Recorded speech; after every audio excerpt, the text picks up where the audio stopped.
Good evening, ladies and gentlemen. Welcome to a brand new program of Seekers of the Supernatural. I'm your moderator, Tony Sparrow, along tonight with Ed Warren and Lorraine Warren, famous ghost hunters. It's a new year, it's a new show, we have new cases, but for those who perhaps aren't very familiar with Ed and Lorraine Warren, what we'd like to do, like I said, it is a new year, it's the year 2000.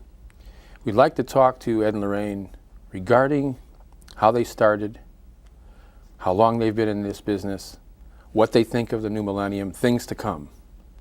So what I'd like to do is start out with you, Lorraine. Mm-hmm. If you could tell us how you and Ed began the work and how long ago it was. Wow, it's a long time, Tony. It was over 50 years ago that we began as husband and wife to do it. Not long after Ed came home, after serving in World War II, he began talking about that home he grew up in Bridgeport. Began talking about the hauntings that had occurred there. That was really hard for me to accept that. I had never been in a haunted home, but I always had something about myself I didn't understand, and that was an ability to know things through extrasensory perception. But I suppressed those feelings, Tony, to a great extent because there really was no one I could share them with. Now, with Ed, it was important to him to satisfy his curiosity regarding that house that he grew up in. Did other families really experience the types of things that he experienced? And as artist, because he was now studying art and already beginning to sell his paintings very early on in his career after getting out of the service, within the first couple of years. Let me ask you, you said you had the ability to know things. Yeah. What do you mean by that, and what year, how old were you? It started about 9, Tony, that I had the ability to, I could see lights around people and know things about these people, but I didn't quite understand it. But I always had tremendous faith. I still do. I always felt that through prayer, anything could be changed. If it was God's will, anything could be helped. And I always relied on that. But I didn't understand what I experienced. Also, the night I met my husband, and I knew I was going to spend my life with him, I fully did not understand that. That was my first outstanding thing that happened in my young adult life. Now, let me interrupt for one moment. Ed, I'd like you to address that. Well, you got to understand, Tony, that there was a lot of confusion when I was small because my father, who was a police officer at that time, would always say to me, Ed, there's a logical reason for everything that happens in this house. These were not logical things.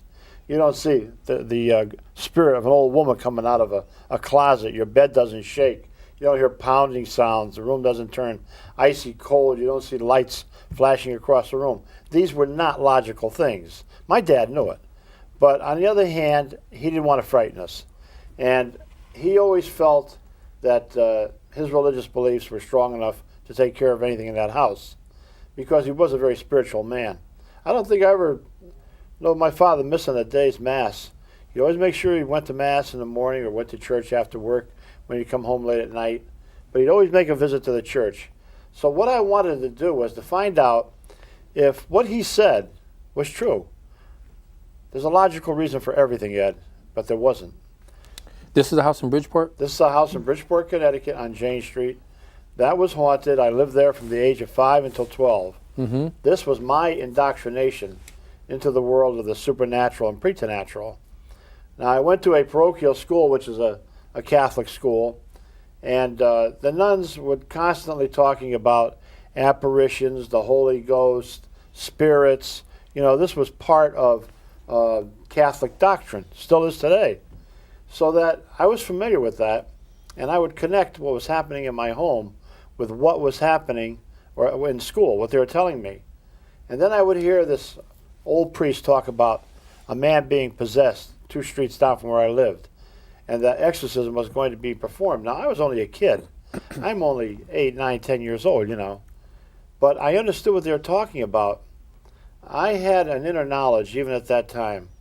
A lot of people say to me, well, Ed, you're one of 7 religious demonologists in the country today. How did you become a demonologist? Did you go to school for that? Do you have some kind of a diploma or certificate? No. I was born a demonologist. I had the inner knowledge that I use today. In fact, a lot of priests will come to me and say, where did you learn about this? It wasn't anything I learned out of a book. And then, as Lorraine and I went from one case to another, 50 years ago, we'd put these cases into certain categories. Mm-hmm. Earthbound spirits, demonic, inhuman spirits, poltergeist. And we took all of this knowledge and we put it into 9 books that we have today. We're working on number 10. But this was important for us because as a kid, I'd read a book and it would be about a certain case of a haunting. And then I'd read another book. It was telling about the same haunting, but things had changed. One writer had changed it from the other.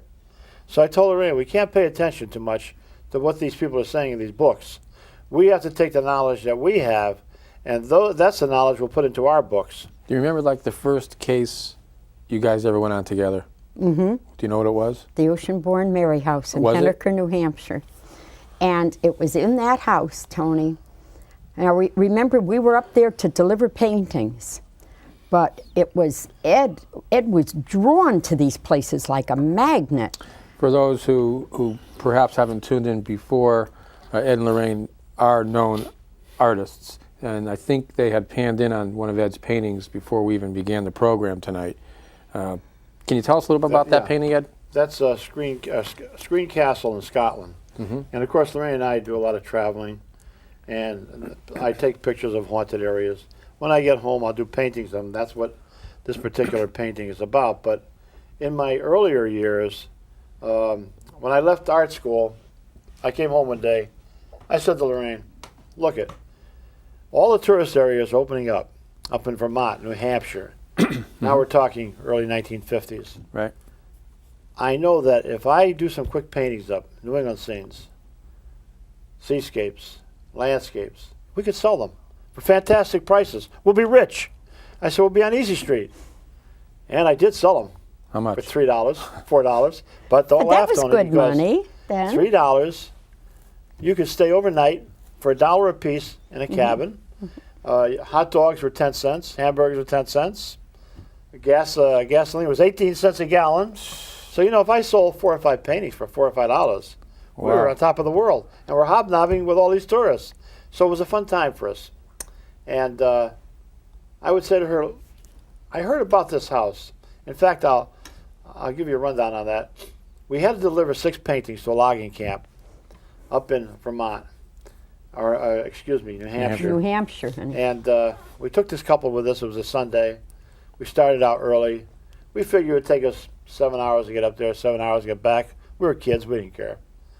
And we drop off the paintings for this kid who had bought them for his brother for his wedding.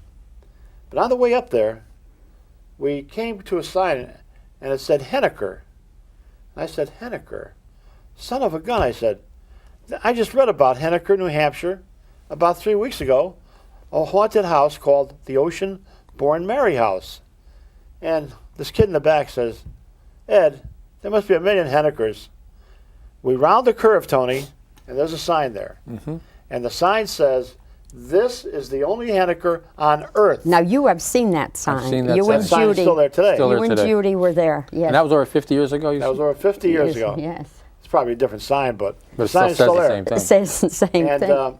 I said to them, this is a fascinating case. It's of a woman who was born at sea when the pirates attacked the ship her mother was on. Her mother became all excited and frustrated, had the child. Mm-hmm. The pirate captain came on board and said, if you'll name that child Mary after my mother, I'll spare everybody on board. No problem. The child was named Mary. But the strange thing is that this captain, who was named Captain Perry, kept in touch with the baby when she even grew up after she was married. Her name was Mary Walsh. Mm-hmm. The husband died. The pirate captain built this beautiful big home up on the hill in Henniker. We was pretty old at that time, and I guess she probably was in her late 40s. So with the husband being gone, he made her a deal. He said, look it, if you'll come and be my housekeeper with your sons, she had 7 sons, very tall guys. Yep, and she was very tall. He said, you can live here for the rest of your life. Well, she took on that responsibility, but he was found murdered in the orchard one day, killed with a cutlass. I guess somebody was trying to find out where he hid his treasure. But Mary continued to live on in the house with her sons. And she lived there until she was 98 years old. But after she died, Tony, people would talk about a ghostly coach pulling up in front of the house where the well was. Her apparition would get out of the coach, go to the well, drop a package in, then go back to the coach and would drive off. Now, many people of Henniker said they experienced this haunting. There were 2 detectives from Concord who said, this is a bunch of bunk. We're going up there, we're going to spend the night. Well, halfway through the night, they got so frightened, they fled back to Concord. And that's what interested me. Why would 2 guys, detectives, gave their names and everything, be frightened of something in an old house? Really? Something happened. I wanted to know what that something was. So we get to Henniker. Where do you find out where there's a haunted house? The nearest college. New England College was in its infancy at that time. All the kids know about All kids know where Right. hauntings are, yes. Just go outside the village, go underneath the iron bridge, take your first left, up a dirt road to the top of the mountain. That's where the Oceanborn Mary house is. We did that. I want to tell you, it was late in October. The wind was blowing. Leaves were all off the trees. And this is the time that Oceanborn Mary's ghostly coach was supposed to show up. So we're going up there, and there was a strange whistling sound, sort of like air coming through a window. Maybe it was air coming through a window, but it had a very strange, eerie sound to it. yeah. And we get up there. Here's this huge, big, dark, stark house. Oh, you should No say- lights on. I've seen it I recently. park out in front. Oh, I said, that's "There's right, kids you've seen that." in back of me. Jerry, go up and knock on the door. See if you can get in the house. Now, this guy doesn't believe in ghosts. Ed, there's no way I'm getting out of this car and going up to that door and knocking on it. So we need a volunteer. We shoved Lorraine out the door. No, they didn't Slammed the shove door me and out. locked it, and she went up. Nobody would go. Now, Tony, being brought up as I was, I very sheltered, private Catholic girls' schools, the whole bit. I never feared the dark. I never had fears of the dark. Yeah, In but how many fact, people would walk up to that house and knock on a door? I Yeah, didn't really. fear things like that. Maybe I had nothing to compare it with, nothing that I ever had to be frightened of. I can see she never seen Frankenstein. No, really. and I was never I interested. understand, though, that you had your first psychic or out-of-the-body experience there. My very, very first. And in that home, Tony, as I listened, all I could think of as I listened to Mr. Roy tell Ed the story of that house and what he experienced and what his mother had experienced in the past was the sincerity in his voice. That is what that is what more or less I was listening to.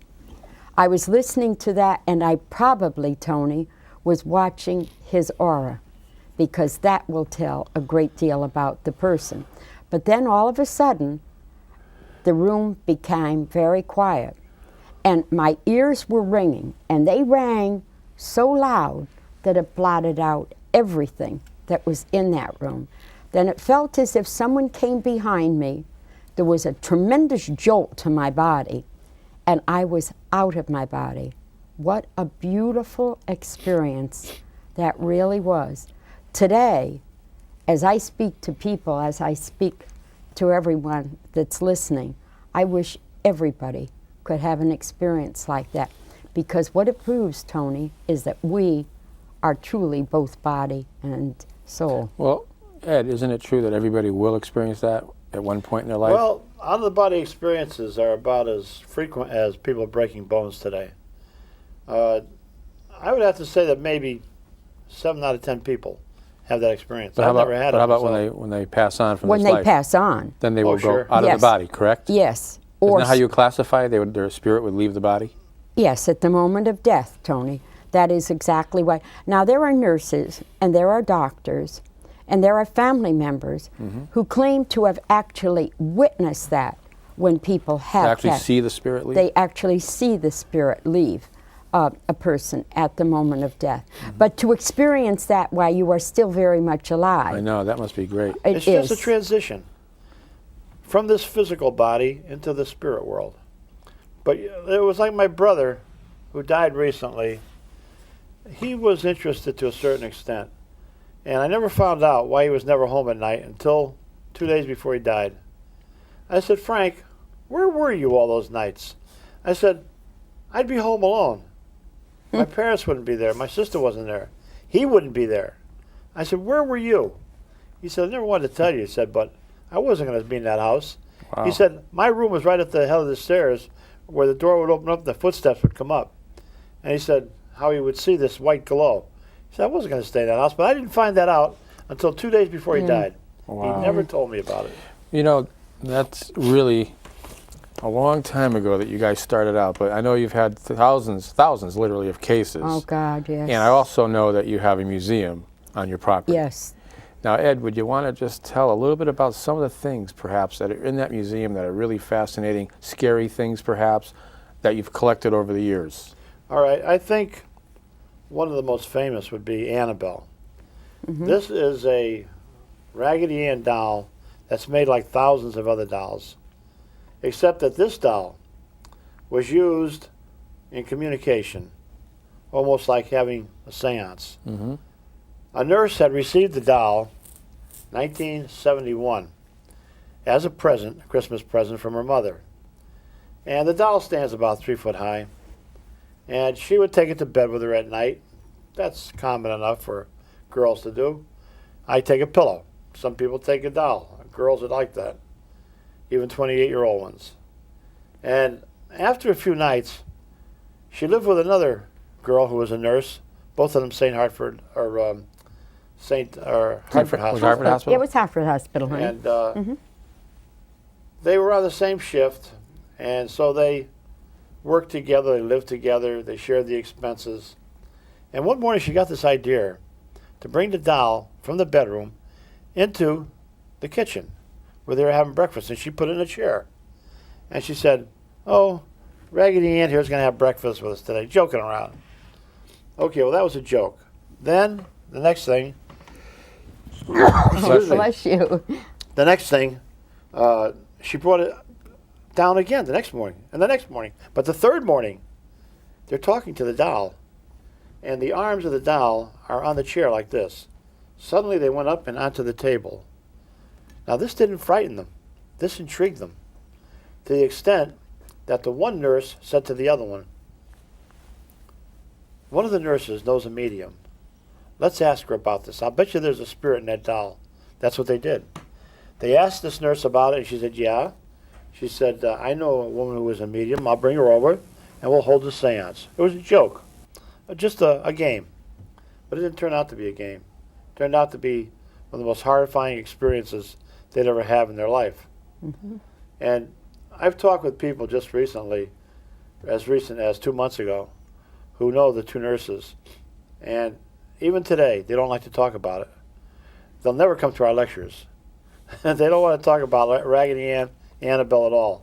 So now the woman holds a seance, and she said, there's a spirit of a 6-year-old girl in that doll who was killed in an automobile accident just outside of your apartment house here. Well, there was a 6-year-old child by the name of Annabelle who was killed. But God does not allow the spirit of a child to go into a doll. This was a demon who was posing as that little child to create sympathy to these two young women, which it did. Now this was no longer a doll. This was a child. They would take it for rides. They'd talk to it. They'd buy clothing for it, jewelry. They treated it just as though it was that little girl who was killed, Annabelle. Now they were giving it a lot of recognition. Soon after the first seance, things would happen in their house, what we refer to as infestation. There would be knocking sounds. They'd see flashing lights in their bedroom at night, shooting across the room. The bed would shake a little bit. It would get icy cold. They'd hear whispering, which we call magic whispering. Now, from time to time, these girls would change shifts. But they were getting a little scared now. So they decided to stay on the same shift all the time, 4 to 12. They'd leave the doll in the bedroom. They'd come home after midnight, put the key in the door, unlock the door, and who do you think is standing there? The Raggedy Ann doll. Standing there. Now, that doll has flimsy legs. Yeah. If you try to stand it up, you can't. But I've seen that doll stand. I've seen a lot of things happen around that doll. Well, this still didn't scare them. But one of the fiancés of one of the girls was against all of this. He said, burn the doll, throw it away, get rid of it. It's evil. Well, he falls asleep one afternoon, a Saturday. And the doll is in a chair not far from him. And the girls are cleaning up the apartment. He wakes up with a start. He said, my God, what a nightmare. He said, I dreamt that that doll was strangling me. He had marks on his throat. Was it psychosomatic? Well, let's see. He gets up, he looks at the doll in the chair, picks it up, and throws it right across the room. You're nothing but a rag doll. You couldn't hurt anyone. With that, Tony, 7 psychic slashes appear on his body. Wow. Now, we've seen these kind of slashes. We've filmed them. These slashes come from nowheres. The blood came right through his shirt. The nurses witnessed this. Then, a huge chair rolled across the room.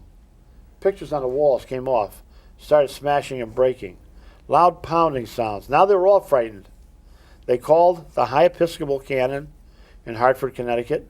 He called Father Richard Nolan, an exorcist, and Father Nolan called us. We went to the apartment. Exorcism was performed immediately over the people, the 3 people, and the apartment. I brought that doll back to my museum.